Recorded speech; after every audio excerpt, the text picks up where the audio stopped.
E plus R equals O. The O is outcome.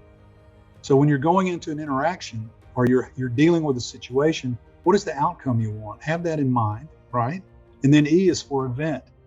E is for something that happens completely out of your control. It's completely, maybe it may be something you were anticipating, but often it's something random, And the R is the only thing you can control, and that's your response. You can't control the event, and you can aspire to the outcome. But the only thing you can really do is decide how you're going to respond. The Tom Screen podcast is owned and made possible by Ethical Marketing Service. If your business is struggling with Google or Facebook ads, maybe you're frustrated figuring it out or there's a performance issue, Ethical Marketing Service has worked on hundreds of accounts and we can help in this area. We offer a 30-day money-back guarantee, and for every direct account we look after, we sponsor a child in a developing nation with food, water and education. If you would like to find out if we can help, it's a free, no salesy consultation call, and the link is in the description. Enjoy the episode.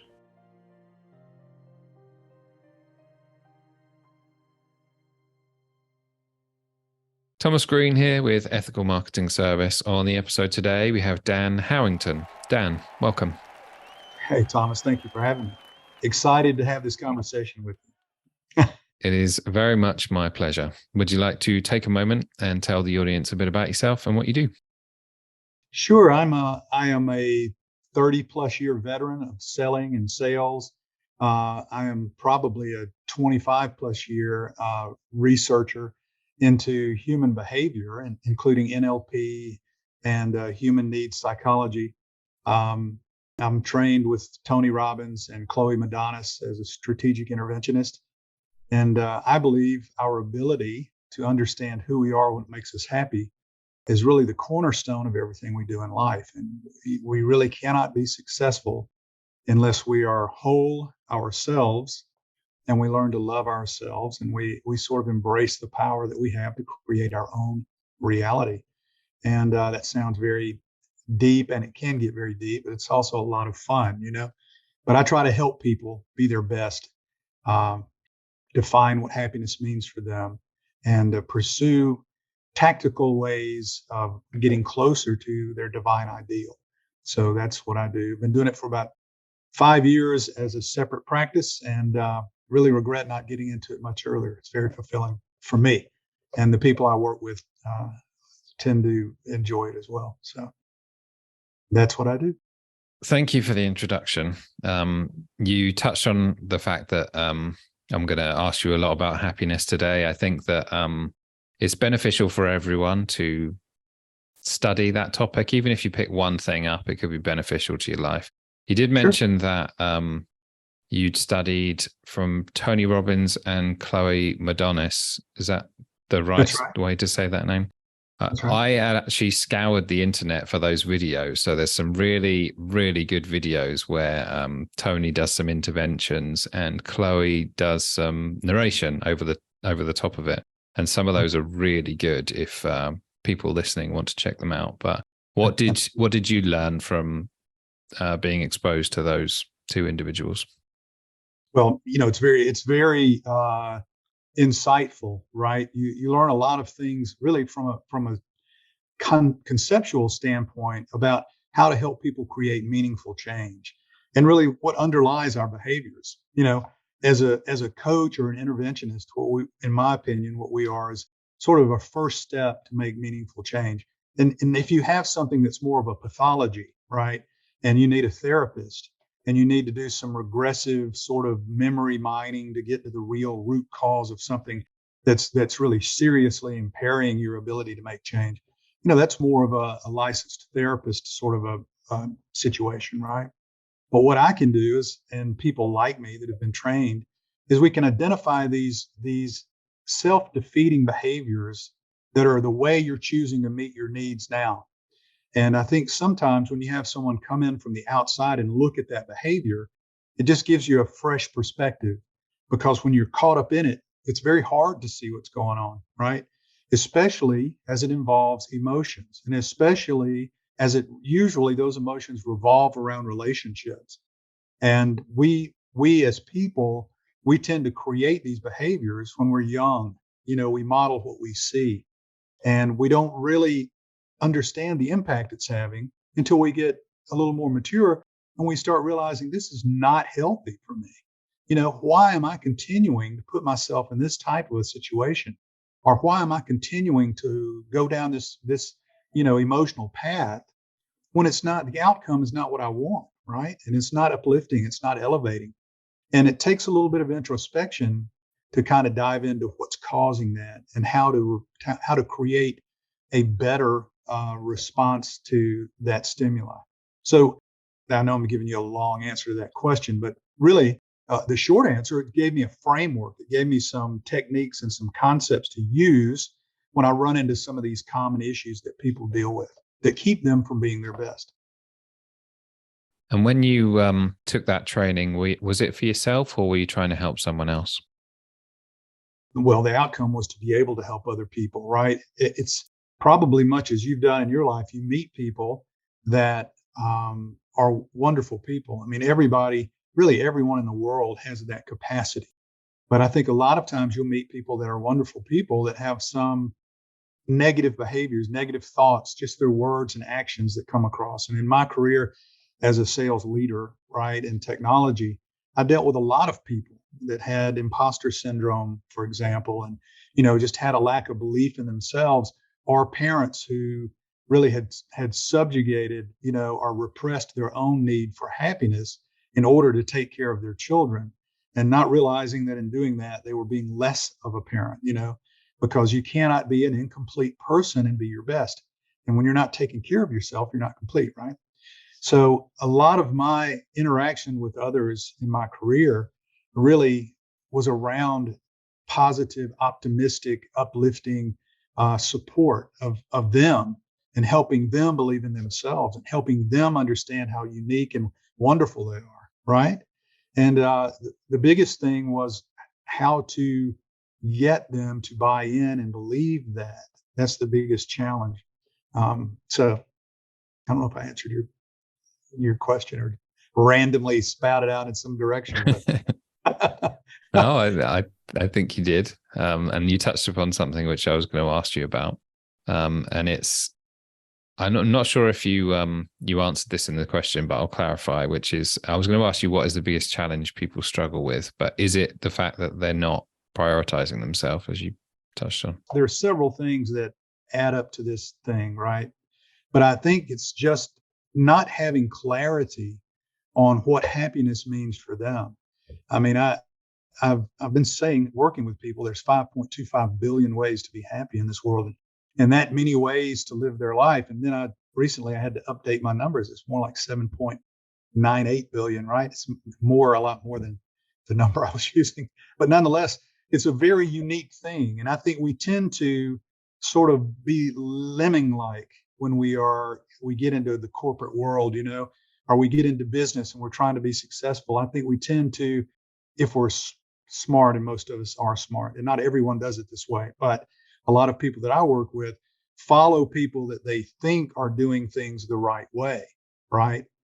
And that all goes back to how you define the right way. What does success mean for you? If you think it's the materialistic things, so you see someone that's got a tailored suit and is driving a nice car and lives in a nice area and is a member of a nice country club and wears a nice mechanical watch and just sort of flippantly buys the latest iPhone, for example. I'm just talking things that cost a lot of money, right?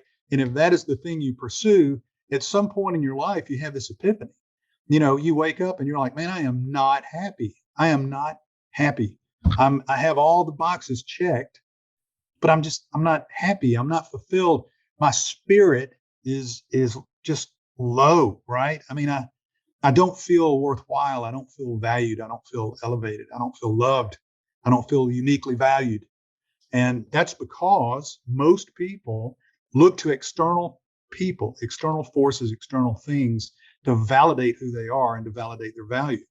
And we don't take time as people to say, what does it mean? What does success mean for me?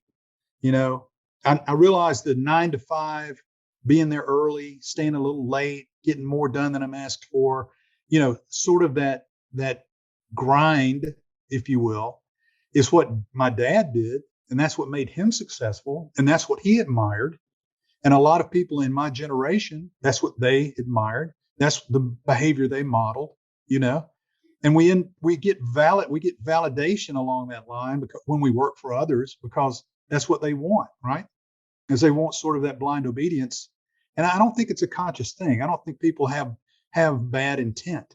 But I think in our society, and especially in our workforce, and we're seeing some changes, which I think is great. I think that that's sort of been the mind thing for a long time. And I think some people just really get burnt out on that, you know, and they one day they wake up and they go, what in the hell am I doing here? I've got two small children and I don't get to spend enough time with them. I have a wonderful wife that I've distanced myself a little bit from because I travel all the time. And when I'm home, I'm so tired, I'm so emotionally spent. I resent being asked to do things that I really should cherish.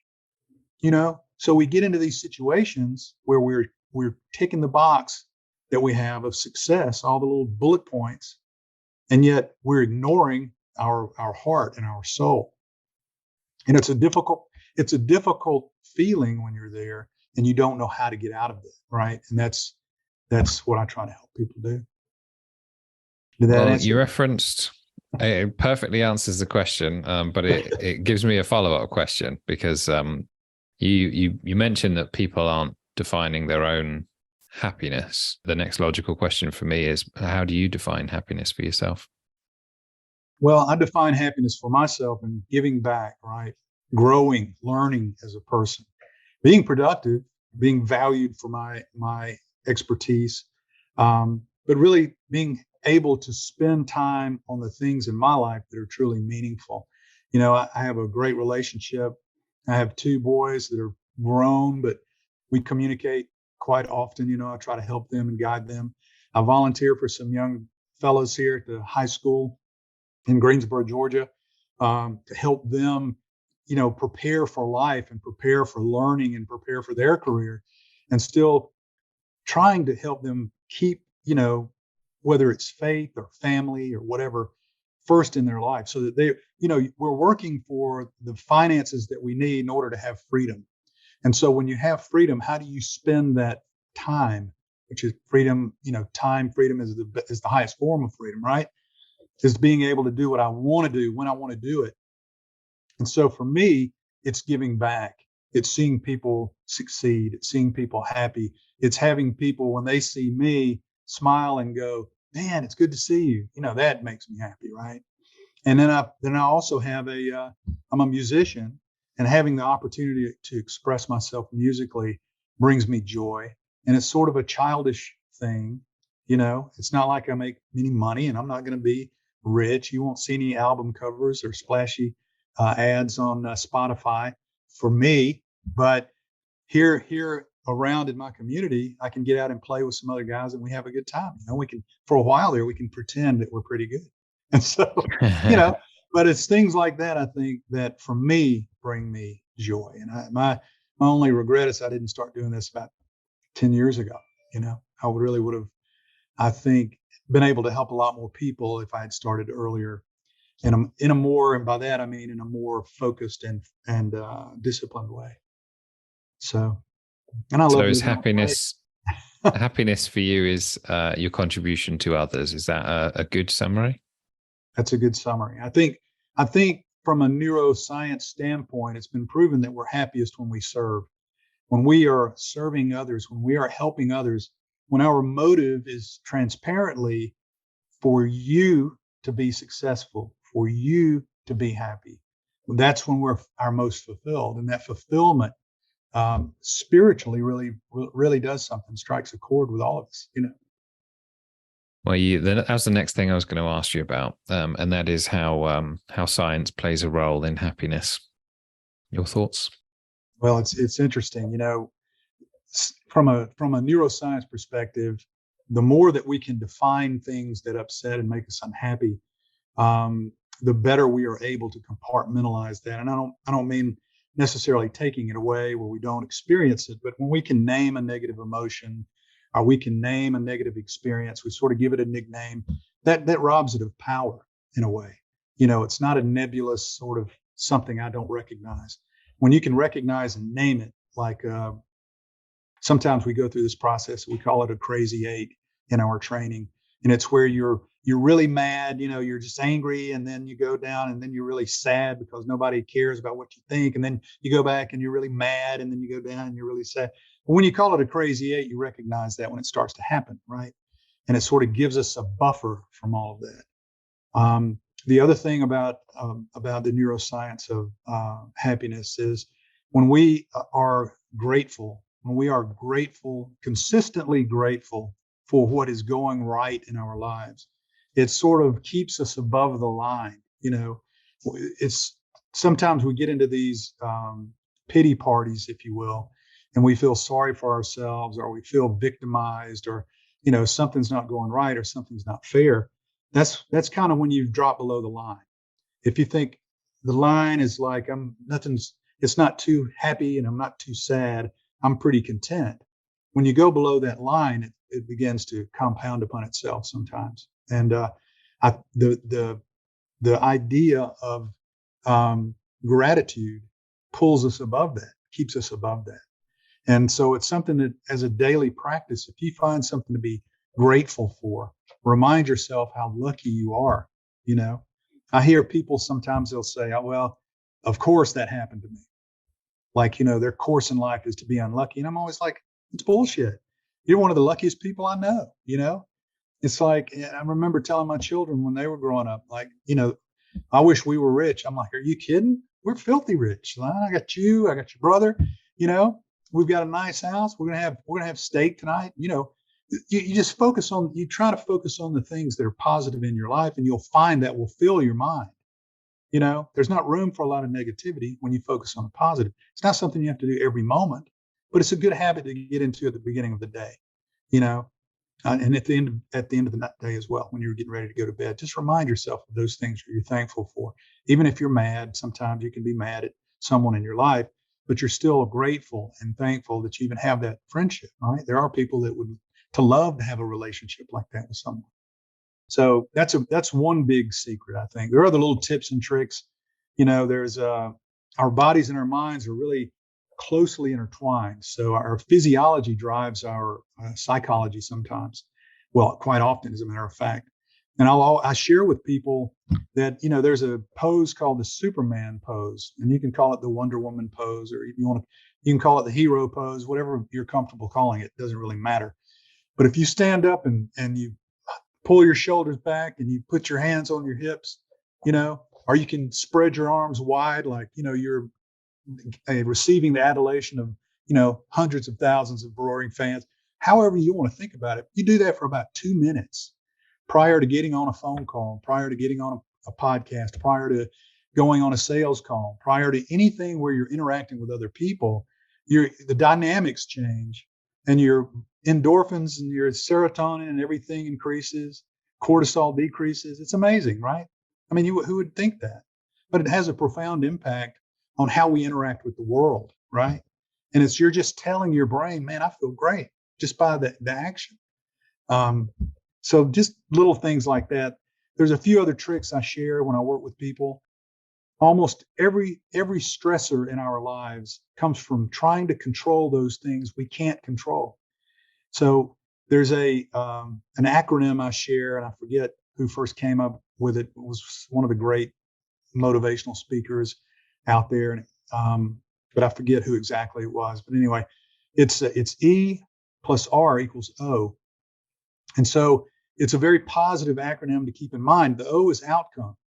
So when you're going into an interaction or you're dealing with a situation, what is the outcome you want? Have that in mind, right?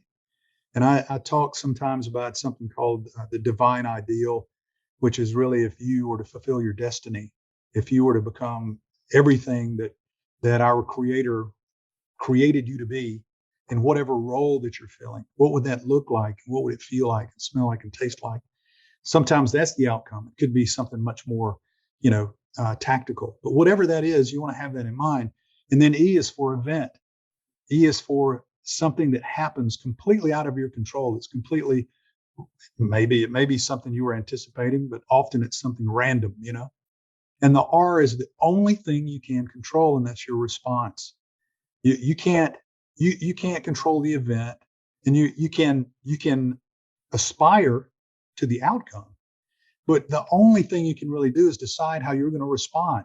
You know, and a simple example of that is I drive around our neighborhood sometimes, and when I'm in the neighborhood, I always wave to people because that's who I am.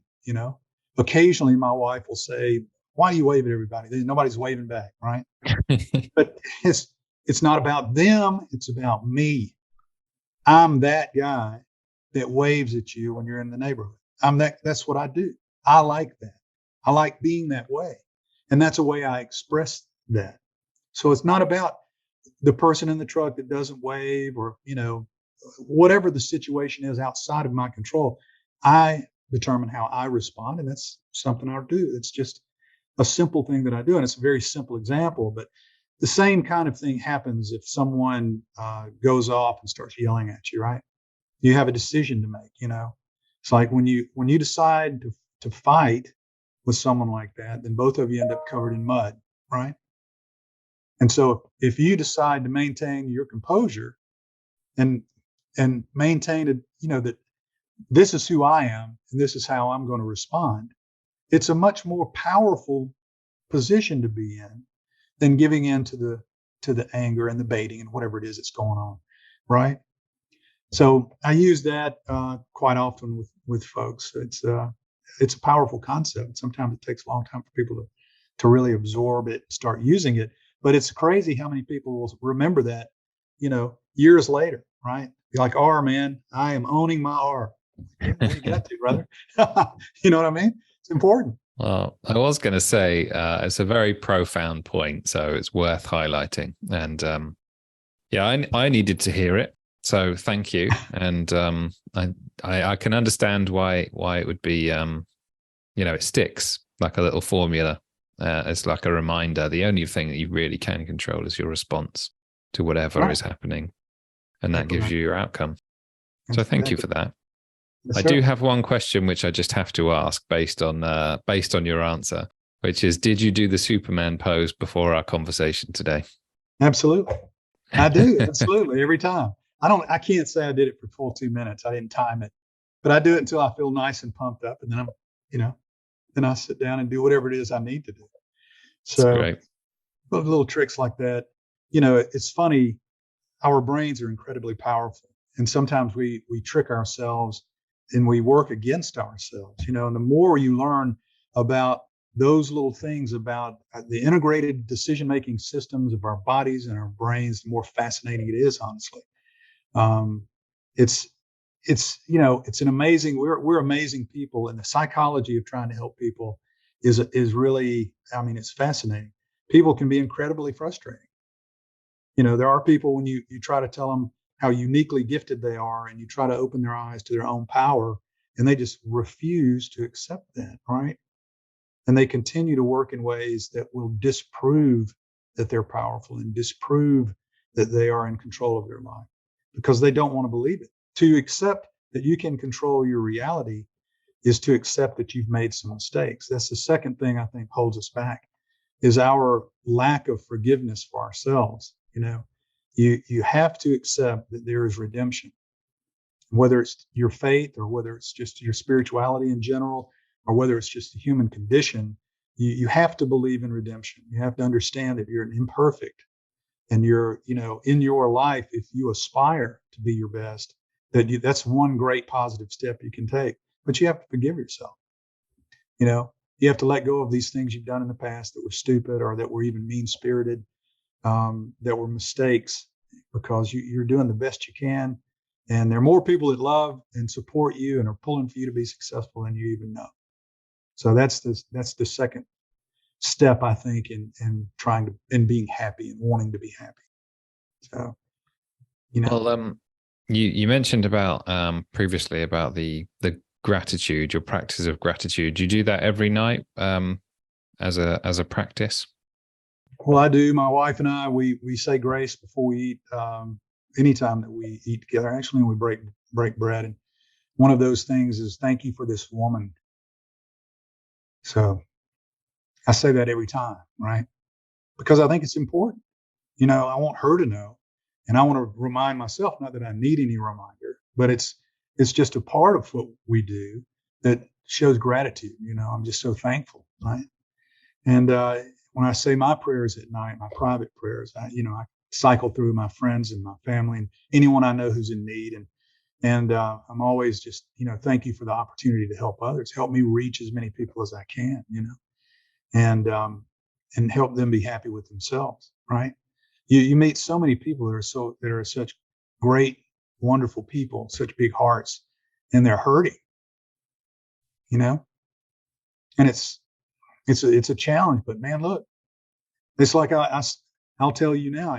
Anybody that hears this that needs somebody to talk to, you can call me anytime. I'm not going to be on a clock. That's not the way I work. You know, if a 30-minute conversation helps you feel better about yourself and helps you find one little thing you can use to pull up and get out of whatever rut you're in, man, call me. It's all good. And if we end up working together, then yeah, we'll have a fair exchange of value, but not for a 30-minute call, if that helps anybody. So, Well, I'm sure you have helped many people, because just listening to you today is refreshing, and probably going to set me up for the rest of the day or even the week, probably. So thank you for that. absolutely. The reason I highlighted the practice of gratitude is because, as you mentioned, there are a lot of people who struggle. So when someone says, have gratitude for the various situation you might be in, there are people who will struggle with that. But if you practice it on a regular basis, then that, I think, can help. Do you agree?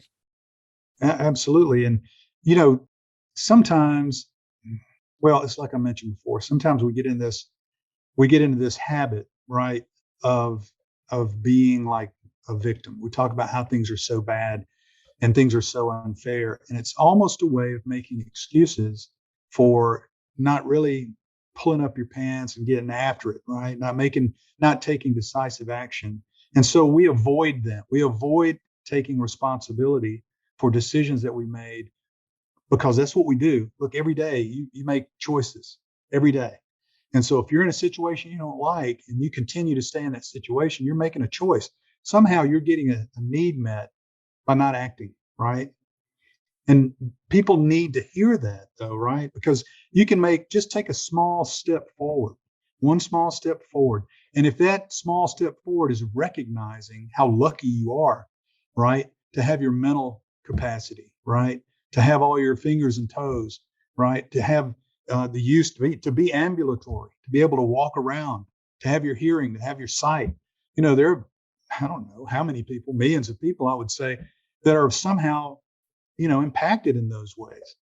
And so when you take it for granted, just the basic things, you're just you're making a choice not to be positive, and that works against you. You have to make choices, you have to make decisions, and people struggle with a lot of things, and people feel like they cannot get better, and that's a mindset you have to change, like one day at a time. you know Find one thing that someone cut out sugar, excess sugar, one thing. Right? One thing. Do that one thing. Stop using the word hate. Has impact on you mentally, whether you know it or not. Stop hating small things. Stop. That one little thing. Let's work on that for a month, and then let's see the progress we make. And then once you do that, once you begin to practice discipline, self-discipline, then you start to build that skill, you start to build that capability, you start to get a little bit of confidence. Then we want to build on that. I want to be thankful that I went 30 days and I didn't say, hey, I'm starting to get a more positive outlook. I'm starting to speak in a more positive way. Something to be grateful for, right? So you have to start small sometimes. And some people, man, look, you got to go. Maybe need to get a licensed therapist, man. If it's so bad and so deep and so dark, maybe you really need to get some help from someone. And there are occasions, maybe that's the best thing to do. I would I would encourage anyone that feels incredibly depressed or really down all the time to talk to a professional of some sort. Yeah. Right. Well, you mentioned previously about the when you're, let's say, setting out and you think that you want something, you sort of model the people who have that, and then Right. you tick all the boxes, and then you realize that maybe that's not what you wanted after all. Let's say Mm. there's someone who is in that position where they're like, well, I have just realized that everything that I was going for actually isn't what I want. What do those people do when they're in that scenario? Well, you have to really step back and look at where you are from an emotional standpoint. You know, what you're saying is these things don't make me happy. These things don't bring me joy. Well, let's talk about what does bring you joy. When was the last time you really belly laughed? You know, I mean, really just rolled on the floor laughing. When is the last time that you've really shared broken bread with someone, either in your family or a good friend from your past? You know, when's the last time you reached out to somebody you care about to just let them know that you love them? Right? These things, it's a relationship driven emotion, right? So, and there are people, some people thrive off of that more than others, but no man is an island. Nobody can be alone. You know, babies, if they're not cuddled and loved when they're born, if they're left alone and they're not touched by another human being, they'll die. You can feed them, give them water, but they'll die. So as human beings, socially interacting, you know, and being loved and accepted is critical to our well-being. And usually I find that when people have been type A, been driven by material possessions and chasing the brass ring and that sort of thing, they've neglected the personal relationships that are so important. And that doesn't mean that other people are perfect. That doesn't mean that other people are going to pat you up and pat you on the butt and send you on your way. That's not the way it works. What works is you remember somebody in your past that went out of their way to make you feel worthwhile, to help you. And you look them up and you call them and you tell them how much you appreciated that and how much that's meant to you in your life. And you'd be amazed at the feeling you get, the emotions that you get, and you have no way to know the impact you have on them. It's fantastic, right? And so when you do that with people that are in your family, and they might be brothers, sisters, moms, dads, cousins, aunts, I don't know. When you take the time to renew some of those conversations, right, and let go of some past grudges and sort of forgive others and forgive yourself for maybe things that you've done, and you renew that sense of family, that sense of belonging, that sense of, you know, this is my tribe, if you will, you know, it's that's really critical to regrounding yourself, I think. Um, so that's part of it. The other part is remembering joy. You know, what brings you joy? For some people, it's music. Like for me, that's something for me.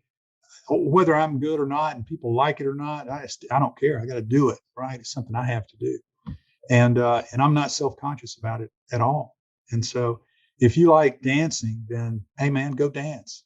You know, if you like fishing, if you like skinny dipping, if you like, you know, uh, dancing in the rain, if you like walking the dogs, if you like, I don't know. Everybody again is unique, but whatever in your life fills you with joy and reminds you how awesome the universe is, right? Whatever it is, rediscover that, pick that up, do that thing. Take some time to be stupid and foolish, right? And don't be afraid of, don't be, be self-aware enough, be self-confident enough to do that without regard to worrying about who accepts that and who doesn't. You know, don't be afraid of judgment. Don't be afraid of anybody looking and thinking that's stupid. It's not about them, it's about you. And it's about what brings you joy. So learn what that is, remember what that is, and go pursue that somehow. Take time out for yourself, you know, and rediscover that. And I think in the act of doing that, you know, and when you remind yourself too about why you chose a certain career, what was it about it that you like? What was it that you enjoy? You know, try to refresh yourself there as well, right? That's a role that we play. We're going out and we're going to bring home the money and we're taking care of the family and that's important. But you have to remember, you know, remind yourself the good part of what you do. Don't allow yourself to just focus on the negative and get burnt out on that, right? So those are the things you have to do to rediscover your humanity. And I think sometimes we become these robotic sort of people that go through the motions, and that's a shame.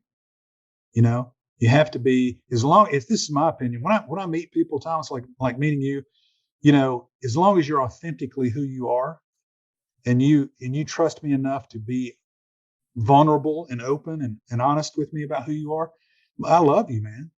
If I feel like you're blocking things off, if I feel like you're not really, you're kind of playing a game, that makes me hesitate. And I wonder why you're doing that, you know? And I wish we were all more like that, right? I think as a people, I think we really are loving, caring people and accepting of almost anything in this world, right? When that's who that person really is. It's when we feel we're being manipulated that we start to back up and kind of stiff arm people. And so that was a little bit of a rant, but I hope that gave some clarity around how we recover our passion in our life and we rediscover our joy. I think that's a critical part of it. I certainly wouldn't describe that as a rant. What I was going to say was, I kind of feel like there needs to be a Dan Howington audiobook for, like, I don't know, 10 hours. You could just put it on and listen to it and feel better about your day. You know, I need to put that on in my car. Have you done an audiobook before? No, I haven't. I have to tell you, I struggle with it. It's interesting. Your title of your um, podcast being ethical marketing. I struggle with self promotion. I don't. I have a little bit of a mental block around it. I think, I really believe in what I do, and I'm very passionate about what I do, and I love helping people. I just don't want to I don't want to put like a video out there talking about about me. It makes me uncomfortable in some way, you know. And I realize I have to overcome that if I want to grow my practices. I'd like to, but I'm still working on exactly how to do that in the right way, because I feel like there's so many bad examples out there, you know, that I don't want to be one of them. And so, and so I continue to put that off on my to-do list, you know, but it's certainly something that I've thought about. I've thought about really the whole concept of a divine ideal. I've thought about expanding on that and trying to get that in a book form. It's just difficult for me to take that step. I don't know why. I guess I see 22-year-old people that are authors on LinkedIn, and it makes me think, okay, I don't want to come across like that. Like, what could you possibly know? I do have, a number of years of experience to draw from. So maybe that'll make a difference. I think, hence the reason why I actually called the agency was because there are so many examples of, as you say, people doing it in a way that you wouldn't want to be associated with. And I think the summary of ethics in marketing for me is telling the truth. So I would not want, and I think probably you as well, would not be want to be known for stretching the truth. You want to make sure it's true, right? And you want to make sure that anyone who gives you money is doing it in their best interest.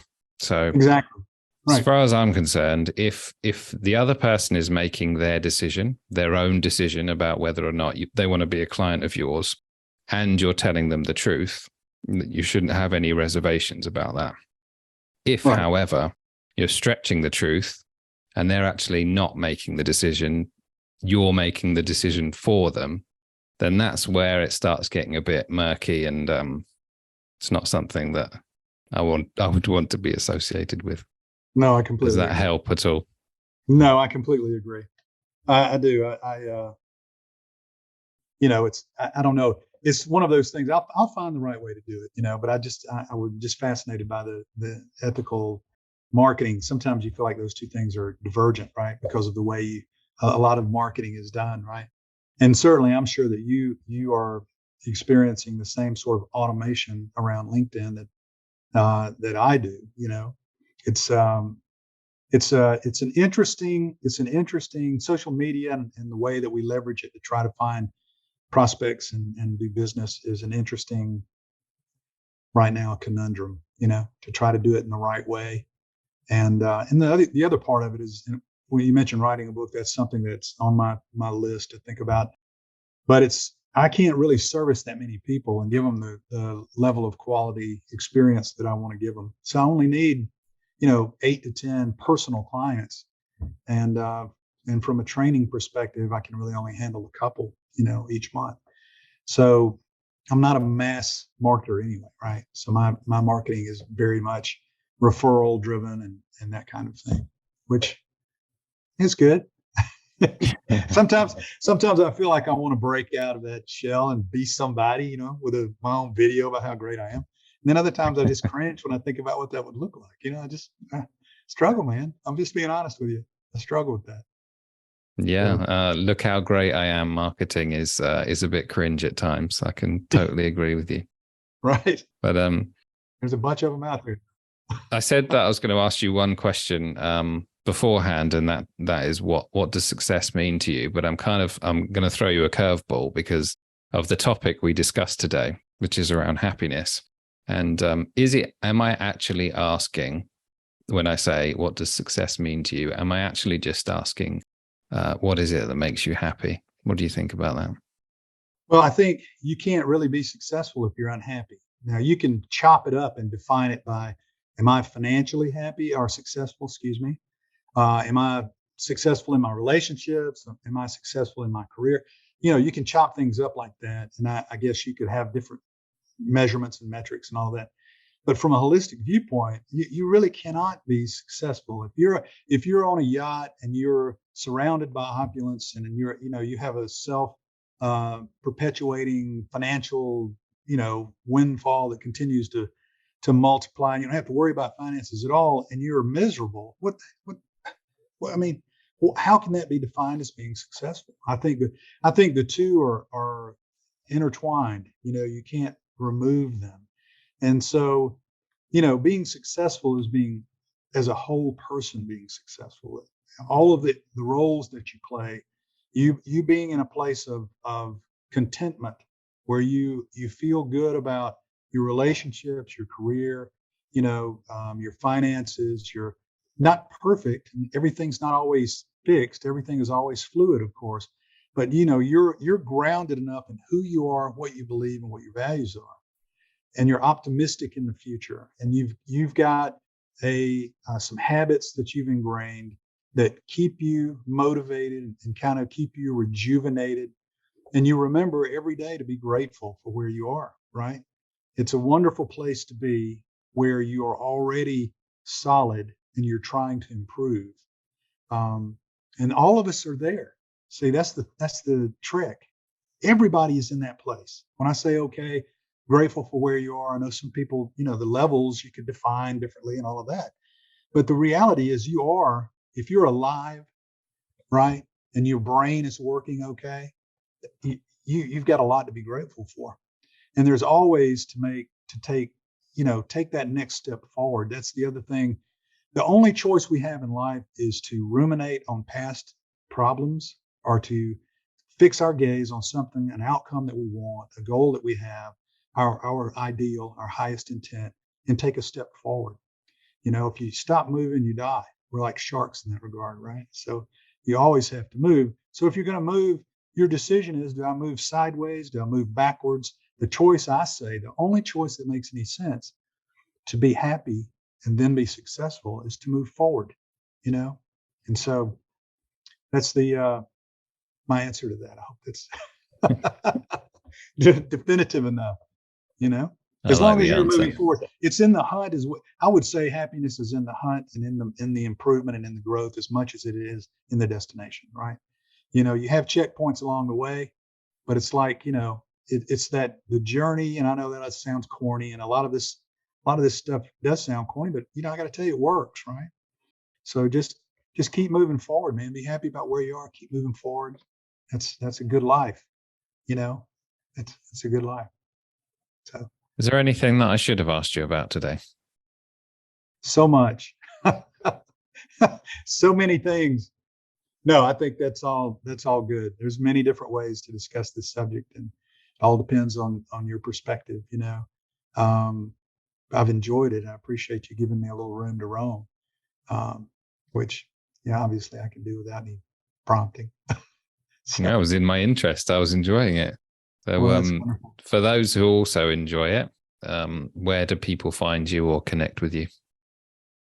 LinkedIn is a good place. Dan Howington, LinkedIn. Just I'm one of the only Dan Howingtons on there, I think. So I also have my own website. It's fiveforges.com. And you can reach me via email at dan@fiveforges. And I would encourage you guys, my contact information is on LinkedIn. If you email me, I'll respond within 24 hours. I'll do my best to. And I would encourage anybody, honestly, if you're burdened, if you're sad, if you're worried about anything that's going on that makes you feel like you're not good enough or you don't feel good about yourself, call me, email me. I'll spend some time with you and we'll change that. So I would encourage you to reach out. Well done for all your work. If that audiobook ever gets made, let me know because I'll be a buyer. I certainly will. Sir. Dan, thank you for being a great guest today. Oh, it's my pleasure, Thomas. Thank you.